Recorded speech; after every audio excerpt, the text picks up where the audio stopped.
ఉండి ఓటు పోతే గల్లంత అంటారు. ఇది మనుషులే లేరని నాకు ఇంకేంటి, మనుషులు గల్లంత అయినట్టు. ఇప్పుడు అంతేనా? ఇక్కడ సమస్య ఏంటంటే చనిపోయినటువంటి వాళ్ళు ఆ శవాలు వచ్చి నా ఓటు తీసేయని అడగవు. అంతే, వాళ్ళ కుటుంబ సభ్యులు మా ఆయన ఓటు తీసేయమను, మా నాన్న ఓటు తీసేయమను, మా అమ్మ ఓటు తీసేయమని ఎవడు అడగడు. ఇప్పుడు మా నాన్నగారు చనిపోయారు, మా అమ్మగారు చనిపోయారు 4 ఏళ్లలో. వాళ్ళిద్దరు ఓట్లు తీయమని నేను వెళ్ళి ఎక్కడ గవర్నమెంట్ కార్యాలయం దగ్గర కూర్చోను. ఆ ఓటు అట్ట ఉంటది. ఇప్పుడు లేదు.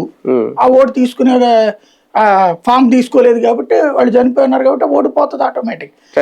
పోయేది కాదు. చనిపోయిన ఓట్లు తీస్తే అని ఇన్సూరెన్స్ అవుతుందని పెట్టి చెప్తే వెళ్ళి తీస్తారేమో అప్పుడు వెళ్ళి అలాంటి కాన్సెప్ట్ ఏమన్నా పెట్టాలి. ఓకే, అంటే ఇది దొంగ ఓట్ల లేదంటే నిజంగా ఇది రాసుకొస్తున్నారు కదా? వాళ్ళు చెప్పిన దాని ప్రకారమే దాంట్లో దాదాపుగా చనిపోయిన వాళ్ళు 50% దాకా.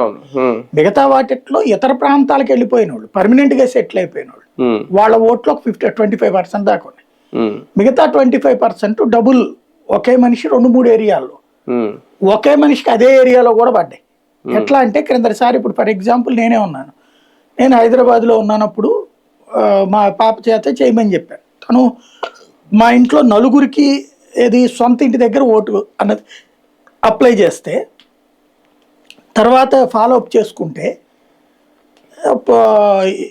నేను నాకేం కార్డు వచ్చింది, మా పిల్లల దగ్గర కార్డు రాలా, కానీ స్లిప్ వచ్చింది తర్వాత ఎలక్షన్స్ అప్పుడు. స్థానిక ఓటు అయితే వచ్చింది, ఓటు వచ్చింది, మా ఆవిడకి ఓటు